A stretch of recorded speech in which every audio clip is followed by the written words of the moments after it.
नई टीम बनने पर प्रधानमंत्री नरेंद्र मोदी ने बधाई दी है और कहा है कि ये टीम जन समस्याओं पर ध्यान देगी, किस तरह से विकास होगा उस पर काम करेगी। और इस नई टीम को लेकर प्रधानमंत्री मोदी ने बधाई भी दी है। तो पीएम मोदी ने नई टीम को बधाई दी है। पीएम मोदी ने राष्ट्रीय पदाधिकारियों को बधाई दी है। नई टीम जनसेवा पर ध्यान केंद्रित करेगी, ये बात भी उन्होंने कही है।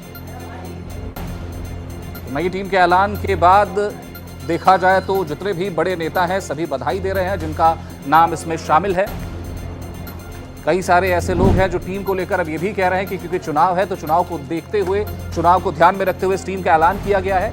इसका असर कितना पड़ेगा चुनाव पर, ये देखने वाली बात। लेकिन फिलहाल नितिन नवीन की नई टीम बहुप्रतीक्षित कह सकते हैं इसको, क्योंकि काफी लंबे समय से इंतजार हो रहा था कि नितिन नवीन अपनी नई टीम का ऐलान करेंगे और किस तरह से अपनी टीम के साथ मिलकर वो चुनाव पर ध्यान केंद्रित करेंगे, इस पर सबकी नजरें।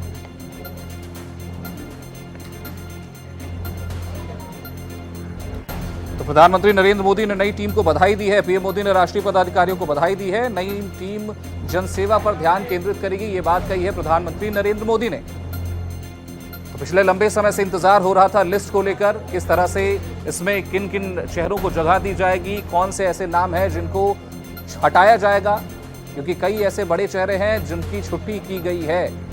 नितिन नवीन ने अपनी टीम में उनको जगह नहीं दी है और साथ ही साथ कई सारे ऐसे नाम हैं जिनकी जो पद थे उनके वो पद बरकरार रखे गए हैं। कुछ नए चेहरे भी इसमें शामिल किए गए हैं। लेकिन सबसे अहम बात कि 12 महिलाएं इसमें शामिल हैं नितिन नवीन की इस नई टीम में।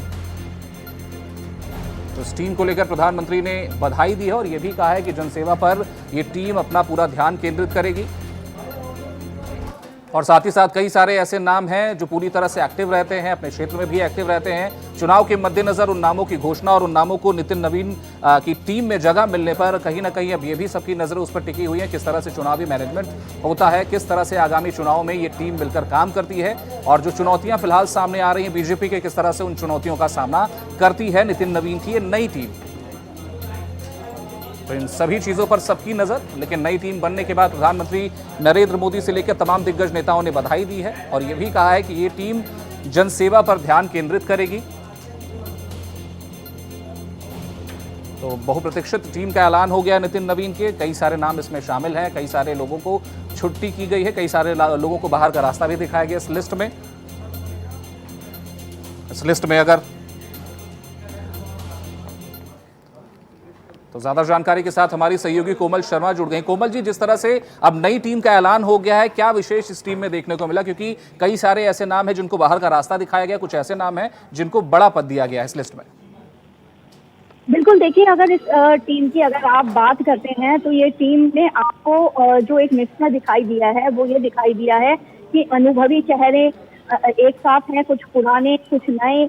ज्यादातर नए चेहरे तो नहीं कहेंगे, जिन्होंने पहले संगठन के साथ काम कर चुके हैं उनको जो है इसमें वरीयता दी गई है। तो कुछ चेहरे जो हैं उनको वनवास था, उनको वापस लाया गया। तो कईयों को जो है वो जो बाहर का रास्ता जो है वो दिखाया गया। खास बात यह है कि जिस तरीके से बीजेपी महिलाओं की बात कर रही थी कि महिलाओं को जो है वो वरीयता देंगे, महिला आरक्षण की बात बार बार जो कर रहे थे, उसको अगर देखें तो इसमें महिलाओं को भी अच्छी खासी जो है वो जगह दी गई है। 12 महिलाओं को शामिल किया गया, उसमें वसुंधरा राजे को राष्ट्रीय उपाध्यक्ष बनाया गया है, डी पुरेश्वरी, रेखा वर्मा, वर्षाबेन जोशी, डॉक्टर भारती पवार, मधुचंद्रकर, स्मृति ईरानी, कविता पाटीदार जो मध्य प्रदेश से आती हैं, और फांगनोन नागालैंड से हैं, संगीता यादव, रूप कुमारी चौधरी और प्रीति गांधी। तो इस तरीके से इनको दिया गया। अब अगर देखते हैं कि 12 महिलाओं को जगह देकर के जो है इसमें एक अलग सेट जो है वो किया गया। अनुसूचित जाति मोर्चा के राष्ट्रीय अध्यक्ष लाल सिंह आर्या को जगह दी गई है। अगर इधर आप वो एमपी से आते हैं, अगर आप देखें तो खजुराहो से ही सांसद विष्णुदत्त शर्मा को जगह मिली है, कविता पाटीदार को जगह मिली है। तो इस तरीके गजेंद्र पटेल को राष्ट्रीय महासचिव बनाया गया है, वो भी लोकसभा सीट से, सांसद खरगोन से, बड़वानी से।